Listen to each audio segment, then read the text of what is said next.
It's Kevin McCullough on AM 970, The Answer.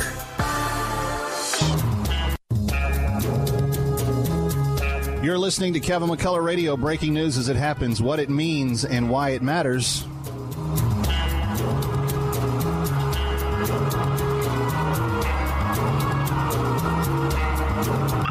McCullough, and here we go. 5, 4, 3, 2, 1. Obliterating confusion. Amplifying truth. And pursuing clarity. Kevin McCullough, now. Lots to get to. It's a Money Market Monday. We'll check in with David Fisher, the CEO of Landmark Capital. Dr. Gina Loudon, psychologist and Fox News contributor, here talking about the psychological causes of the Texas shooting. Kim Guadagno, First Lady of New Jersey, maybe, if she gets elected tomorrow. And we start with Nicole Malliotakis, same honor in New York. Stay with us. Kevin McCullough. Something interesting is happening with this. Kevin McCullough, let me start with you. I found this thing at townhall.com by Kevin McCullough. The big dog has come out of nowhere. Kevin McCullough. I just want to help people think. Nationally syndicated radio host and author of No He Can't. He is playing the role as well as anybody could. Kevin McCullough is a nationally syndicated radio host and author of No He Can't. The odds are he's right. It's Kevin McCullough Radio. As a state, we are dealing with the largest mass shooting in our state's history. All of America is praying to God to help the wounded and the families of the victims. We will never, ever leave their side. It's just an awful reality, friends, and the news just keeps coming from South Texas today. The youngest victim in yesterday's church shooting, 18 months old. 8 members of one family, all killed. The grandmother-in-law of the shooter, and this is what people were suspecting, that he was targeting this church because his former wife's family went there. He killed her. He targeted his ex-in-laws. He had been sent out of the Air Force because of the domestic violence abuse. He had fractured his infant stepson's skull. He tried to bribe underage girls to date him, and he'd been preaching atheism for a number of months, saying how much God hated all in the process. A very, very sick picture of a very, very sick individual who, by the way, not a single gun law stopped him. He was not allowed to have the weapons that he had. He had no license to carry any of them. And these are all laws that are already on the books. So Elizabeth Warren and all the rest of you that are saying, oh, well, if we had only, done something different in like passing, more gun laws, give me one that he wouldn't have already been violating to have what he had. We will stay on top of this as details continue to come out, but very discouraging today from South Texas. Our prayers for all the families involved. Joining us now on the Newsline, someone who was expressing her prayers in solidarity with New Yorkers who were killed in a deadly attack just last week. Mayoral candidate Nicole Malliotakis. The big election is tomorrow, Nicole, and I know that there's a lot on your mind, but I know that you probably want to send condolences to South Texas as well. Yes, it's heartbreaking when we hear about this on the news, and certainly, mental illness has been one of my biggest platforms as a candidate here in New York City, and certainly more has to be done to treat individuals who are ill, and certainly get illegal guns off the street. And as we continue to think about, and this brings it back home to New York, the kind of lapses in error in terms of the current mayor, this is oftentimes an environment, and I know elections tomorrow, and friends, the only thing that changes the circumstances you have is if you decide to do something different. And you can vote tomorrow and decide to do something different. That's the opportunity in front of you. But, Nicole, I know from all of our conversations over the course of the campaign, the lax nature of this mayor, unwilling to really do anything to significantly ensure the security of New Yorkers, to improve the security of New Yorkers, to deal with terrorism or violence, the reducing of proven methods of law enforcement, his lying about the law enforcement statistics. This is a mayor who kind of scoffs at the idea that he needs to do anything more to keep his city safe. Well, it's really unbelievable that during the debate I brought up the fact that sex crimes have increased 25% over the last 3.5 years. And even 2 days later, he was on the radio saying he's not sure where I got those statistics from. Well, they came right off the New York City NYPD website. So it's shocking that a mayor wouldn't even know those are his statistics in his city. We need to give the police the tools they need to do their job. It starts with having a mayor that supports them. I will be a mayor that not only supports them, would stay here during a time of mourning, not go to Germany to protest our nation, but also fight with the federal government to get us the resources we need, particularly counterterrorism, particularly expand our canine unit. We need more resources for that. We need to add talent nets, for example, street fairs and parades, as they're starting to do in London, to combat these vehicular attacks. And we need to add bollards as well. To areas where it's high pedestrian, high bicycle traffic. So there's things that we can be doing, and certainly it starts with having a mayor who gives the NYPD the support they need and the resources they need to allow them to exhaust any lead, and wherever that takes them to the fullest extent. Well, and given the NYPD's record of being the most conscientious big city police force on planet Earth, I mean, there's just no group of people that do it better. And so for them to be given cause to turn their back on a mayor multiple times over the course of his first term, I just think it's really astounding that New Yorkers, I think New Yorkers know that the NYPD has the city of New York's back. I don't think that a lot of people have confidence that Mayor de Blasio has anyone's back except his.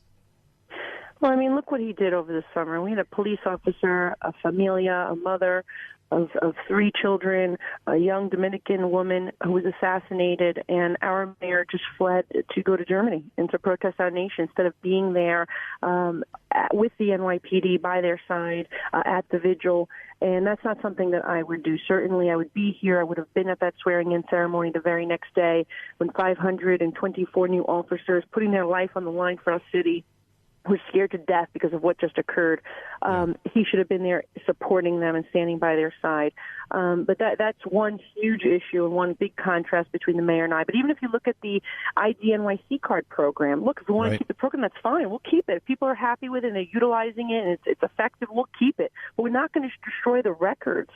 So we don't know who we gave these ID cards to. The idea that we're accepting foreign expired passports that are non-machine readable, and then we are using that to get an ID card. And we know those are, by the way, there's a huge black market for fake and phony passports. And now we're going to allow people to get a legitimate government ID card that could be used to give them access to city buildings, that could be used to give them access to schools, open up bank accounts that could be used for nefarious acts like funding terrorism or money laundering. We need to have those records intact in case there is an investigation if a crime was committed. No, absolutely. We're speaking with Nicole Malliotakis, the Republican nominee for mayor in tomorrow's big general election. And friends, if you want a different city, you need to make a different choice. That's very, very simple. You want different outcomes. You got to do different things. And I think that New York is ready for its first female mayor. But Nicole, let's talk about how significant it would come if it came tomorrow. Look, it would be an honor, and but people should vote for me because I am the person that's going to return integrity at City Hall, that I'm going to end the pay-to-play mentality, take the for sale sign off the gates of City Hall that this mayor has unfortunately had for 3.5 years, where we see scandal after scandal. I've asked a simple question of the people. Do you want to continue reading, opening up the newspaper and reading articles of pay-to-play and scandal? The idea that we're using your tax dollars to defend a criminal investigation, and that to me is really one of the things that is really the referendum tomorrow. I mean, yes, it's a referendum on Bill de Blasio's failed record, and that includes, corruption, it includes mismanagement, it includes ensuring, the fact that our tax dollars aren't being used wisely and we're not getting the city services that we deserve as taxpayers. All that's on the ballot tomorrow, and people have a choice to continue down this path for another 4 years, or to take it a different way, one that's going to respect the taxpayers. I've said today, look, I want to cap property taxes. We need to respect the taxpayers. This current mayor has increased property tax levy 28%. If you're a homeowner, you're paying that. If you're a renter, it's being passed on to you. So he's taking more of people's hard-earned money, and we're not getting results. That's the tragedy, and that's the reality of New York City. His friends, the developers, the donors, he himself is doing well. But we, the rest of us in New York City, have been forgotten. And I'm running this race for the people who feel that the city's not working for them. You know, the cafeteria worker earning $35,000 a year who doesn't qualify for Bill de Blasio's new affordable housing. The homeless veteran that I met in the Bronx was recently evicted and now living in a shelter. The senior citizen who feels they have to sell their home because the property tax is just skyrocketed, 28% under this mayor. That's who I'm running for, and I hope people will come out, make their voice be heard. They could even vote for me on the Stop de Blasio line and send a really strong message tomorrow. Yeah, that would be something. Well, and it is a significant anniversary of women having the right to vote, Nicole, and I think not only are you qualified, but what better way would it be to represent the full circle coming close as to have a really qualified woman take the reins of City Hall in New York and give us a new day, give us a different kind of outlook, a new direction, something that has more hope to it than what we've seen in the disaster that the last 4 years have been. Nicole, I endorsed you early on. I am proud to say that I stand with you tomorrow, and I hope that every single person listening gets out and casts their ballot for Nicole Malliotakis for mayor. If you still want to know more about it, it's NicoleForMayor2017.com. And Nicole, we'll be watching, we'll be voting, we'll be waiting, we'll be looking forward to tomorrow night. Great. If everyone gets out to vote, we will do this. Thank you. Thank you. More election coverage coming up. Kim Guadagno joins me next. Stuck in traffic? We've got the answer. We are looking at a pretty rough ride here on the BQE in Brooklyn, especially on the eastbound side from the Prospect right on up towards the area of the Manhattan Bridge. Then slow again from the Guinness-Humboldt right on up towards the LIE in Queens. Westbound, we're slow from Queens Boulevard right on down towards Atlantic Avenue. On the Belt Parkway, that's a slow ride, especially westbound from Floyd Bennett Field right across to the Verrazano Bridge. And we're looking at delays on the eastbound side from Floyd Bennett right out towards the area of Cross Bay Boulevard. It's slow again both ways right in the area of Van Wyck. Van Wyck, a slow ride in both directions from the Belt Parkway right up through the Kew Gardens Interchange. LIE jammed eastbound from the BQE right out and beyond the Cross Island Parkway. And the southbound Clearview just south of the Frogs Neck Bridge. Looks like there's an accident being cleared. Across the Hudson River, not good at the outbound Holland Tunnel. We are looking at a 45-minute delay. Citybound side okay. 30 to 40 minutes outbound at Lincoln Tunnel and 20 to 30 minutes on your way into the toll plaza in Weehawken coming into Manhattan. And now you know how not to go. I am Mike Barker on AM 970, The Answer. Hi, Kevin McCullough. Have you ever had a legal question pertaining to elder law or estate law and wondered to yourself, what's the best course of action to take? Every Thursday during Kevin McCullough Radio at 5 o'clock on AM 970 The Answer, you'll hear Mike Connors of Connors & Sullivan Attorneys at Law answer a listener's actual question. If you have a legal question for Mike Connors, the Ask the Lawyer host, simply email the question to askmikeconnors@gmail.com or call the Legal Question of the Week phone line at 347-735-MIKE. That's 347-735-6453. And don't forget to tune in to Ask the Lawyer with Mike Connors every Saturday evening at 6 on AM 970 The Answer. Here's microbiologist Dr. Kim O'Neill talking about balance of nature.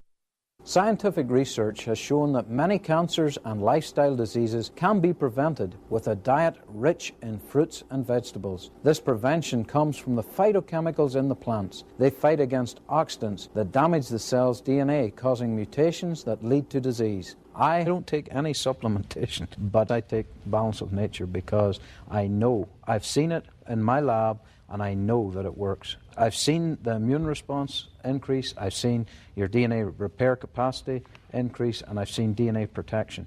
And that, to me, as a scientist, rings so true, and it's only natural. Call now to find out how to get your free month's supply of Balance of Nature. Call 800-2468-751. That's 800-2468-751.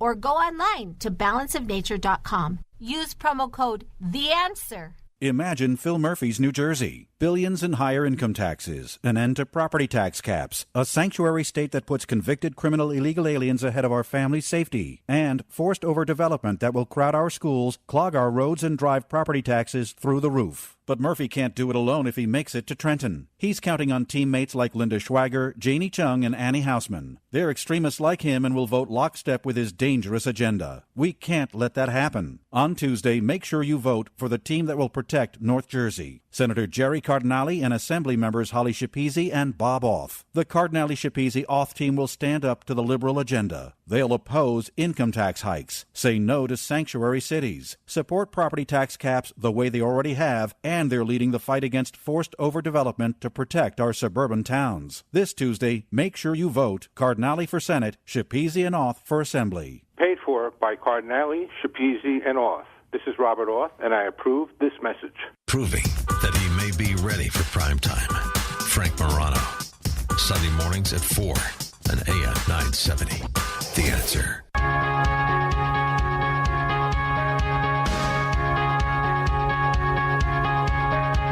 Breaking news as it happens. You're listening to Kevin McCullough Radio.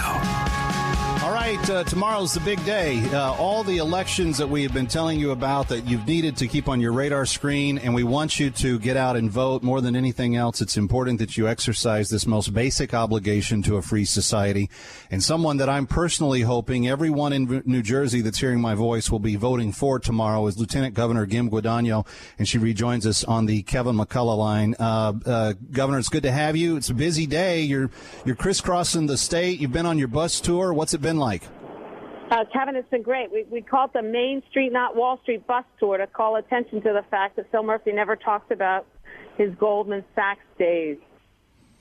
Well, and in that, we're noticing that he's planning on raising taxes on nearly every single tax that New Jersey taxpayers pay. How does one do that in a campaign and still get elected? You know what? I think New Jerseyans, they always start to pay attention to a gubernatorial race late in the game. I think people are now beginning to see that he's promised to raise taxes $1 billion, make New Jersey less safe by creating an entire sanctuary state. And so we're already seeing even the public polling. He's begun a free fall. So it's exciting to see because it's nice to know that New Jerseyans don't want to have their taxes raised. I just came from an event earlier today in which a lot of local business owners were there, several of them from New Jersey. And then I got a text from a New Jersey resident who sent me something that she saw in a neighbor's yard. She said, vote Republican, don't make New Jersey a sanctuary state. And when I was with these business owners in the early afternoon today, the number one thing that they were talking about in your race is the issue of Phil Murphy wanting to make New Jersey a full-on sanctuary state. I know that appeals to maybe one sector of voters in maybe a handful of communities, but I don't think for a minute that your state really desires to have sanctuary city be the policy of the state, full statewide. I agree, Kevin, and that's the interesting part about this campaign when they write about it in the history books, and that is that this is a movement. The sanctuary state policy that Phil Murphy has pledged to bring to New Jersey, just so everybody who's listening understands, it's only going to address violent criminals who commit crimes in New Jersey. The only piece I'm complaining about is that it hurts violent criminals who commit crimes in New Jersey who should have been deported. And that's what makes New Jersey unsafe. This isn't about immigration. This isn't about diversity. This is about keeping New Jerseyans safe. And so it was a movement. These people were coming up with their own signs. I saw the sign you're talking about. This campaign did not make that sign. Right. People are making those signs. And that tells you just how firmly they believe or how strongly they believe that New Jersey should not be a sanctuary state. Well, you were reminding us last week of a situation in which a person who should have been reported and probably taken out actually went on to rape and kill a young girl. And I think every father that has a daughter relates to that. They go, this is an unnecessary threat to our civilization. Right. And, people who say that just fear-mongering have to go to Trenton where that incident occurs and talk to that little girl's parents. because that's the kind of thing that will happen if we harbor and sanction criminals in New Jersey if Phil Murphy is elected. If you win tomorrow night, Kim, and I'm pulling for you in every respect. I was one of the first people in talk radio to endorse you, and I have stood by that resolutely through this entire campaign because I genuinely believe that you've offered more creative vision. I know one of the things that New Jersey taxpayers care about is property taxes, and I know that this is probably one of the most for property owners, at least, I don't know of a bigger issue that faces their well-being in the coming years because they're so out of control. What would be the difference between you and a Murphy administration on property taxes? Night and day. Phil Murphy has no plan to address the number one problem facing property owners today, and that's the highest property taxes in the country. I have a plan that would cap it at 5% of your household income. You should never have to pay more than 5% of your household income for your school property taxes. And it can be done, Kevin. Everybody says, oh, you'll never get it through the legislature. Well, you know what? They do it in Massachusetts. That's considered a blue state. Illinois, it's a blue state. And if you can do it in Massachusetts and Illinois, we should be doing it in New Jersey. And if and when I'm elected, we'll do it here. The people that are going to be voting for you, Kim, they're already familiar with voting for you because you were the first lieutenant governor in the history of the state of New Jersey, but you would be one of just a handful of female chief executives that the state will have had. And if you are able to serve, how do you think your role, your distinct role as a sheriff, as a mom, as a former mayor, in all of the experiences you've had, how will that broaden and enlighten your hand at the wheel of the governorship? Well, it's really very clear. I mean, in terms of governing and executive experience in handling government, I'm the only one on the slate tomorrow who has as much experience as you need to be a turnkey operation and not a startup, to use the phrase in business.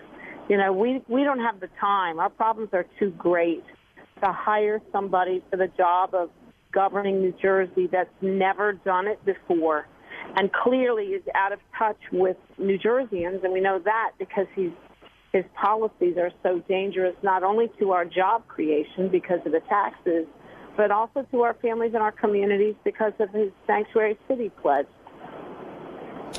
When we're talking about tomorrow's turnout, people are predicting to be a low turnout race. You know, obviously not having a presidential race at the top of the ticket somewhat dampens enthusiasm. What's your strategy for getting Kim Guadagno voters to the polling place tomorrow? Well, right now, over the weekend and these last 2 days, 4 full days on the bus, going from one end of the state to the other with my Lieutenant Governor pick, Carlos Rendo. He's going one way, I'm going the other way, and we're going throughout the state, making sure people know there's an election, making sure they understand the implications of this election. You know, there couldn't be a more clear reason to go to the polls tomorrow, Kevin. Yeah. This is going to change the way New Jersey looks and feels and acts for the next decade, I think. No, I think so. Governor, it's been an honor to have you with us throughout the campaign. I'm praying for you. I'm pulling for you. And I hope that the voters of New Jersey go and send a message that tax increases, that property taxes being out of control, that sanctuary state is not, these are not healthy policies for not only New Jersey, but for anywhere on the Atlantic coast. And you'd be setting a new standard. Kim Guadagno, best of wishes tomorrow. Thank you, Kevin. Everyone, get out to vote. Kevin McCullough coming right back. News, opinion, passion. This is AM 970, The Answer. We have cloudy skies. We sit at 64 degrees on this Monday evening. What's going on? We have the answer.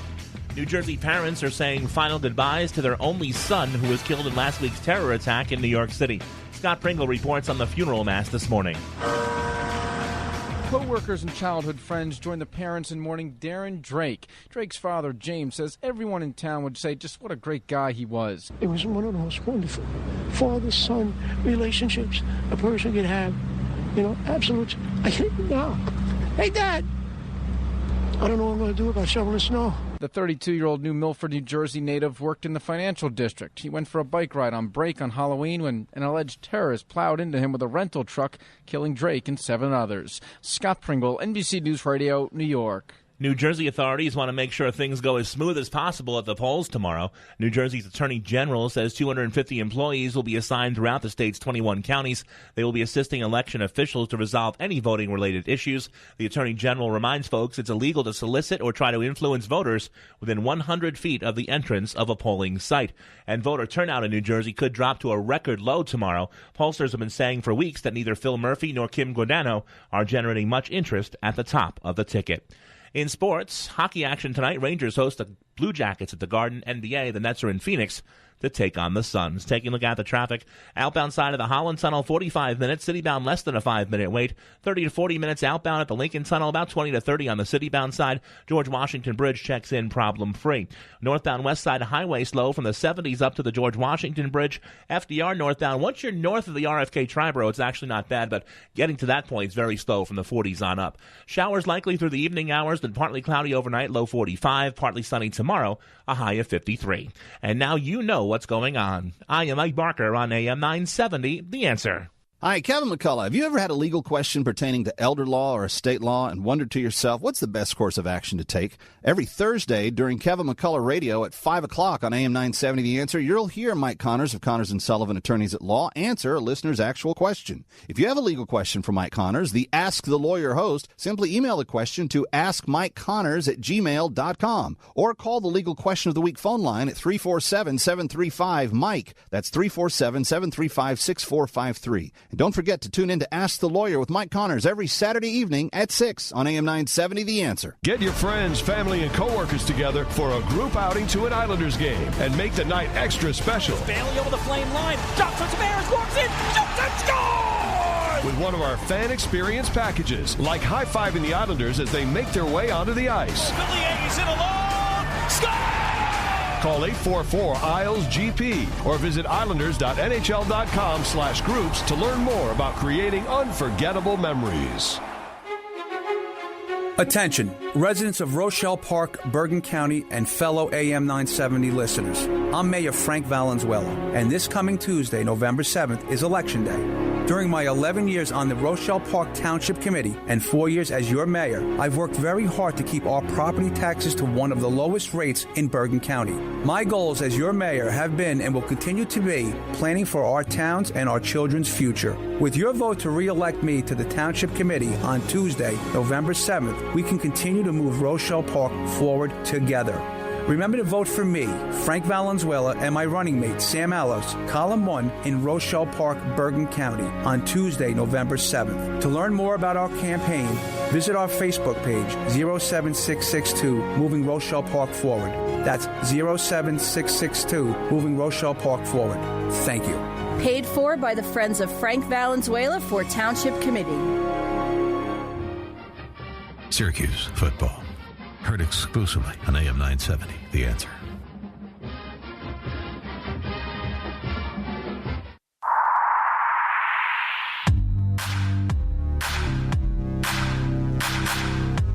What you need to know when you need it. It's Kevin McCullough Radio. We know that he had made threatening texts from him. There was a domestic situation going on within the family and the in-laws. All right, a little bit more of what we know about what has happened in just south of San Antonio. I think it's about 40 miles south, actually, of the city proper, but more details continuing to come out. And as we continue to think about this, trying to both keep an eye to showing support and respect for the families involved, and also kind of beat down some of the false theories that are out there, as we have seen people like Chelsea Handler and Elizabeth Warren immediately jump in and start, throwing rocks at people that they disagree with. Kevin McCullough, glad you're with us. It's Kevin McCullough Radio. Dr. Gina Loudon is with us. She has twice the credentials necessary for her doctorate, and we are always grateful that she's able to join us. And Gina, it's another horrific reality that we woke up to today as these terrible things happened yesterday.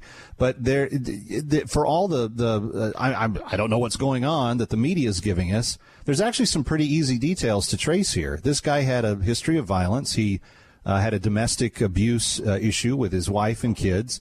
Her parents evidently went to this church. It seems to me like you don't have to look super far for a motive. What's your take on this? Yeah, I mean, I think that we probably don't have to look very far for a motive. We know that he was, reports say anyway, that he was an atheist. I've seen reports that he was Antifa. We certainly know that his politics lean to the left, and he may have been fueled. Certainly, if this were someone whose politics lean to the right, everyone would say, well, Trump incited this. The Trump supporters incited this. When are they going to do something about that? Trump should be impeached over this. But when it's someone out of the left, they don't say that. We can talk, Kevin, about arming people in churches, making sure that we have law-abiding, well-trained, tactically trained church members in every church. It's certainly a question I ask before I send my child to a school or before I take my children to a church. It's the reason I don't go to movie theaters anymore, because I don't take my children in gun-free zones knowingly, or malls or any place else, except airports, because you can't really avoid that. So we can talk about all those things, but at some point, Kevin, we're going to have to talk about the real cause here, and the real cause here is a spiritual degradation that has taken place in our culture. Globalism, so many of the things you and I talk about on your show, right. Collectivism, socialism, those things have driven God out of our schools and out of our country. They've taken away our unity as we've kowtowed to these bend-a-knee people who are acting ridiculous and taking away what it means to be American. As a result, that combined with our so-called social justice system has eradicated family and neighbor, and it has isolated people who are already mentally fragile, and we are seeing the results of that. When are we going to talk about changing the cultural norms that need to change? Well, and that's, certainly something that we should spend a lot of time talking about. But in the aftermath of yesterday, people come away. It's astounding to me that the media and that particularly those that are so hostile towards guns always conveniently forget a few things, and that it was two gun-toting heroes that eventually ran this guy down and shot him, and he ended up finishing himself off. But they got him out of commission so that he couldn't do any more damage. And it was also the likelihood that he knew that those people were sitting in a gun-free zone, that he knew he had a degree of absolute autonomy to do as much damage as he could, at least in a short period of time. And we're the people that always come out saying, the guns are the problem. Gina, a gun's never pulled its own trigger. We're talking about the character of human hearts and what has to be shaped in terms of the moral vacuum that exists. And this guy had no moral code. And they exposed themselves when just last week in New York, people were mowed down by a motor vehicle, and there was not a single call, not a single one, Kevin, to ban that inanimate object that also takes an evil heart to commit murder, which you can't just, trucks don't commit their own murders, and nobody's calling for trucks to be banned. And yet they cause a lot more deaths in a year than a gun does, certainly. And we know that this guy was denied, a license to carry a gun. So adding more gun laws is just not going to have an effect. So we do need to talk about hearts. But there's one big, huge, glaring danger here, Kevin, that I've mentioned on your show before, and that is the idea of giving more money, throwing more money at mental health.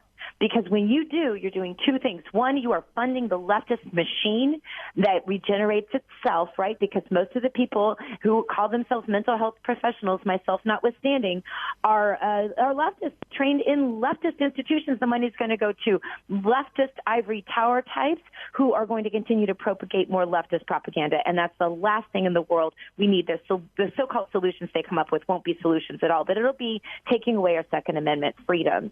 So we need to be very careful as we go forward. Yes, this is a mental health issue, but more importantly, as you mentioned, this is a spiritual issue. We have to address both things, and we have to look at the left and the right and see who's calling it straight and see who's doing things like banning God and banning inanimate objects. It's a deficiency in the moral code that God put in us and that we should seek to maintain.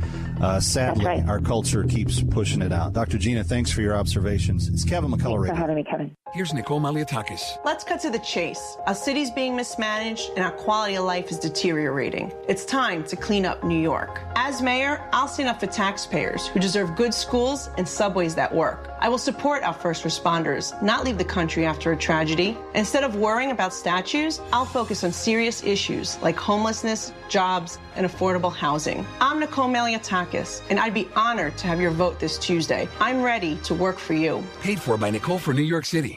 Hi, this is Kevin McCullough. The single most important decision New Yorkers will make this election day, November 7th, is whether to vote in favor of holding a state constitutional convention. Here's why you should vote yes. The sad fact is New York's government is an embarrassment. For years, the politicians in Albany have gotten arrested left and right, and the ones who don't get hauled off in cuffs sneak through laws that undermine our liberty and freedom. A constitutional convention is our only chance to take back our government and restore morality and dignity to New York State. It's also the only way to pass term limits, dramatically lower county property taxes, and to drain the swamp in Albany. This November 7th, make sure to vote yes for the Constitutional Convention.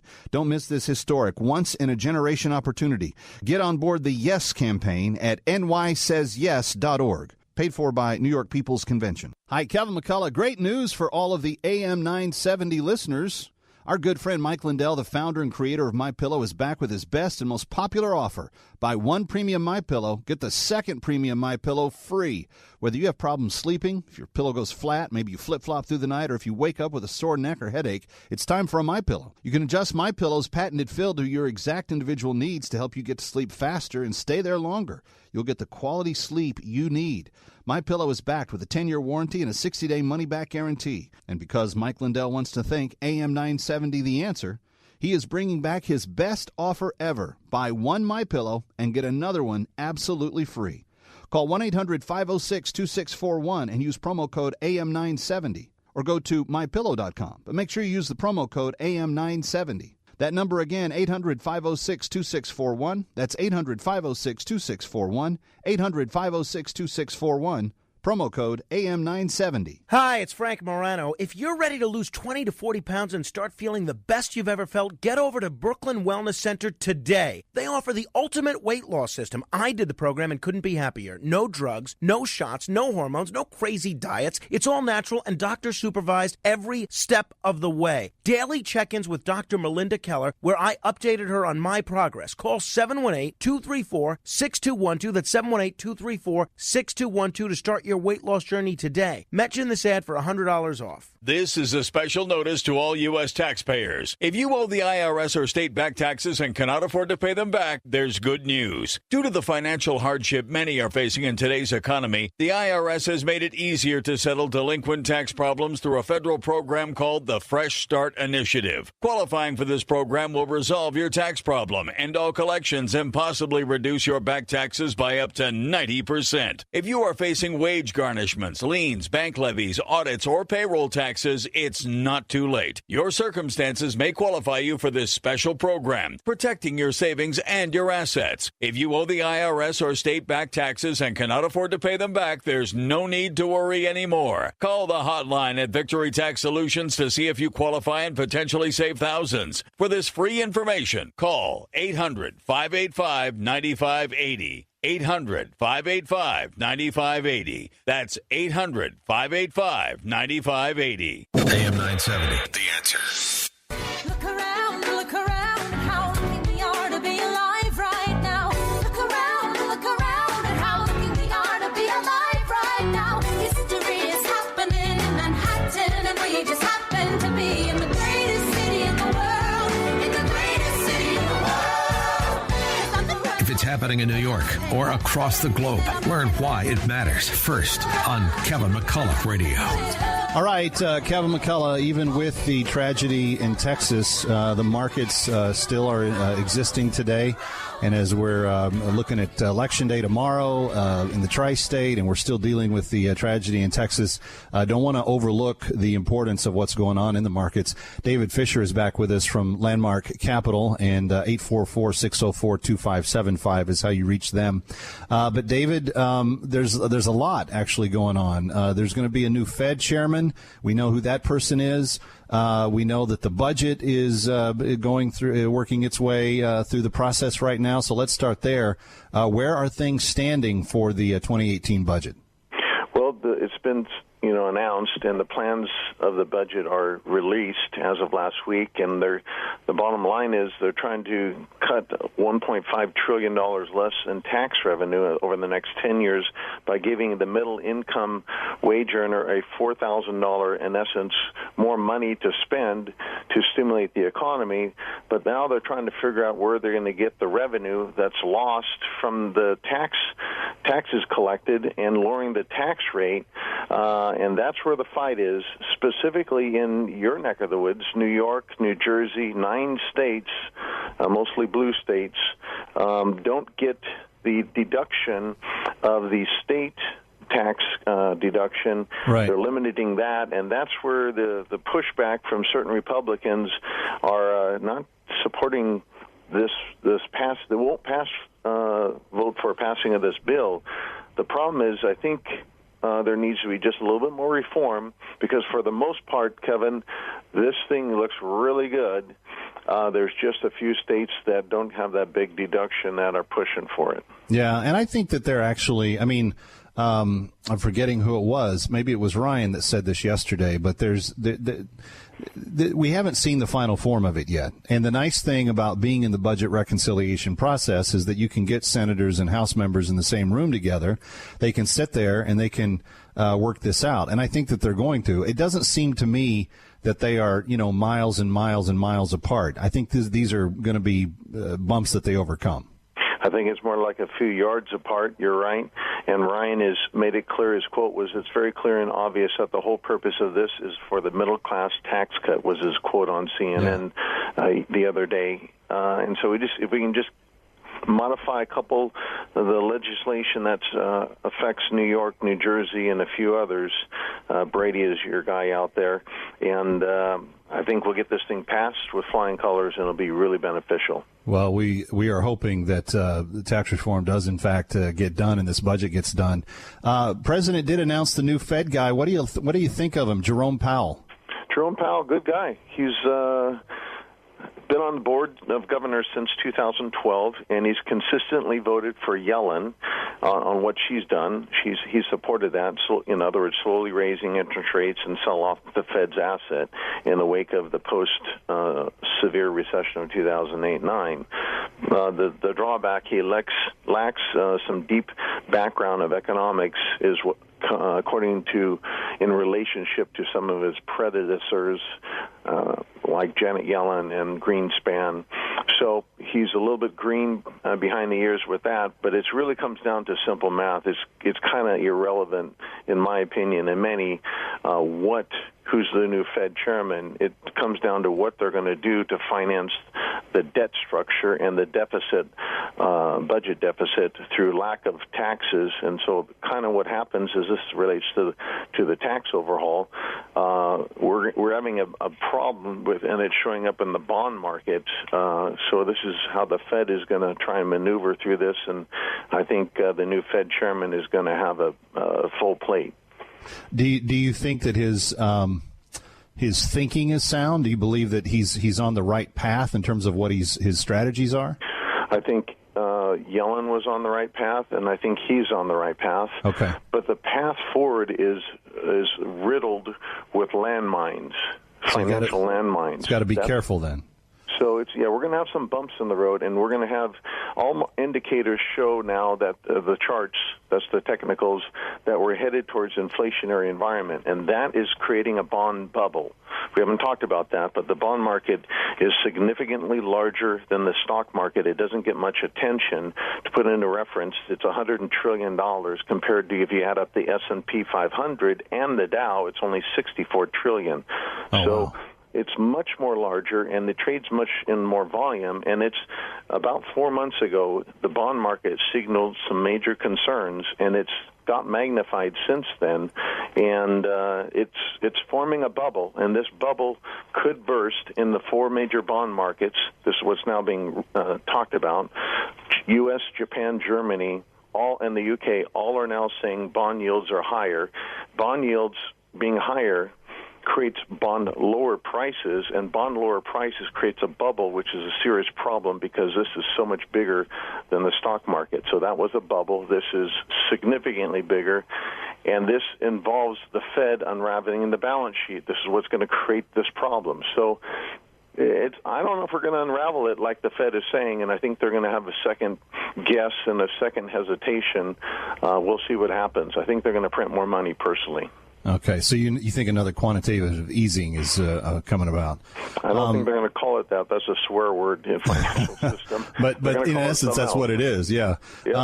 Okay, so last week you told us about Aramco, and now President Trump tweeted about it over the weekend. What did he say? It's going to be the biggest news, I think. He said in his tweet, "We very much appreciate that the Saudis would list Aramco in the U.S. It is important to the United States." So Aramco is going to be the largest IPO. They're going to list it on their own stock exchange, which is called the Tadwadal. And they're also wanting to do a dual listing internationally. And if it goes through New York, that would be great for our economy. But they're also, London is pushing for the listing. I'm going to make a prediction. I think we're going to see China buy 5% in a private placement while they're doing a public IPO, because the IPO in listed in New York and London, there's so many scrutinies and demands for transparencies for shareholders and so many regulations to jump through. They're not going to be able to get that fast enough, and the Saudis need money because they've been in a recession since oil has dropped from $100 down to in the $30. Right. Well, friends, find out more about what China's up to. Black gold for yellow gold, the trade that changes the world. It's the free newsletter that Landmark Capital has just published, and it will tell you even more about this. 844-604-2575 to get a free copy. That's 844-604-2575 or landmarkgold.com. David Fisher, thanks so much. Thank you. Stuck in traffic? We've got the answer. Not a very pleasant ride on this Monday evening on the westbound Cross Bronx Expressway. It is jammed up bumper to bumper the entire way from the Bruckner interchange right on through to the George Washington Bridge. We have a couple problems, one of which has just been cleared. It's a broken down truck in the right lane just to the west of the Sheridan Expressway. There's also an accident in that area that has been cleared from the roadway. Bronx River Parkway northbound near Allerton Avenue, that's a collision in the process of being cleared. Southbound a little slow coming into the area of Boston Road down towards the Cross Bronx. Northbound Deegan slows RFK Triborough Bridge up towards the area of 149th Street with a crash.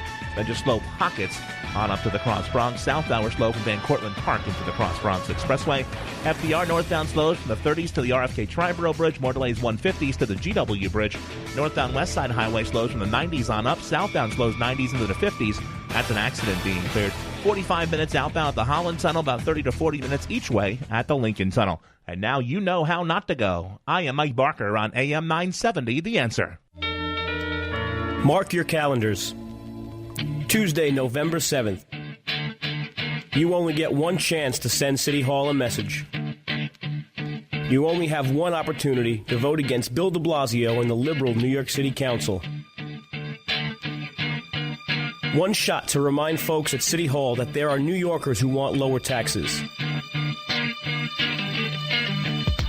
That there are New Yorkers who support our police officers.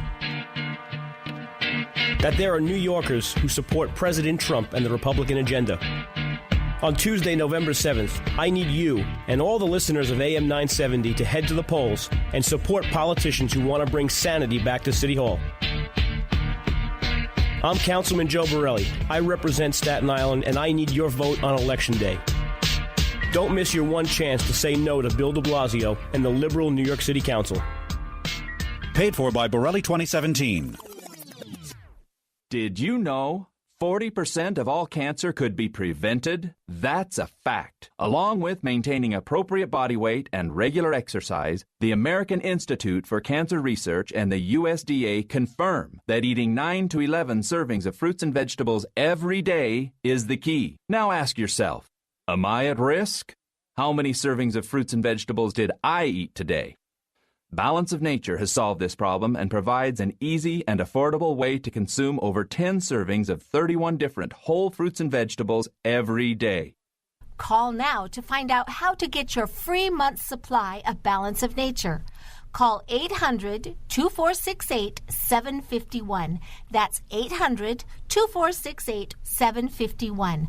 Call now, 800-2468-751. Or go online to balanceofnature.com. Use promo code THEANSWER. Jay Sekulow live is next on AM 970. The Answer.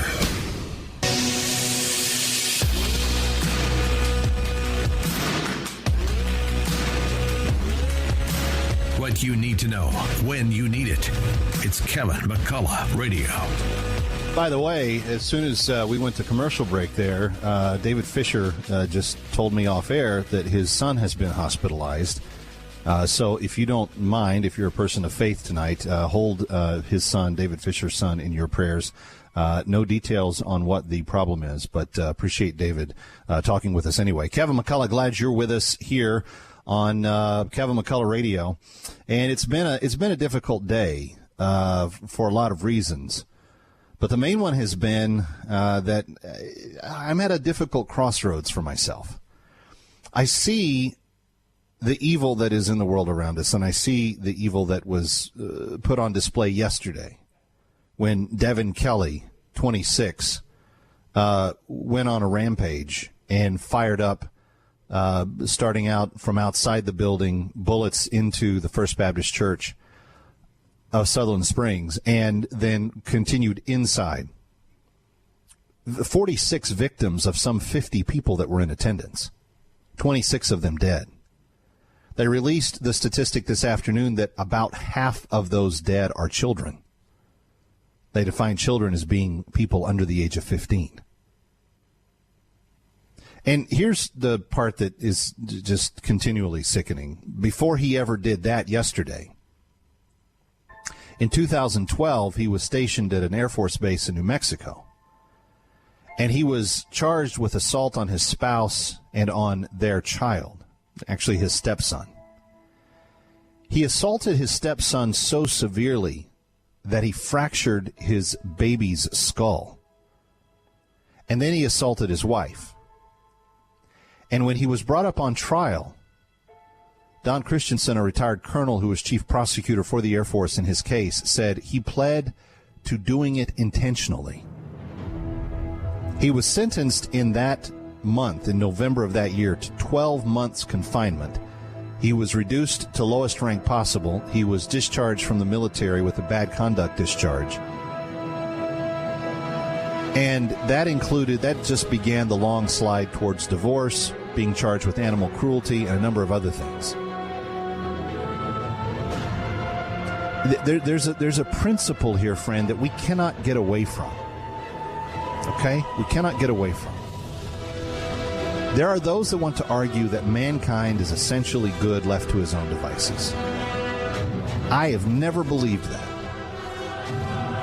Apart from the intervening of God in someone's life, I actually believe that we are as demented and as cruel as Devin Kelly.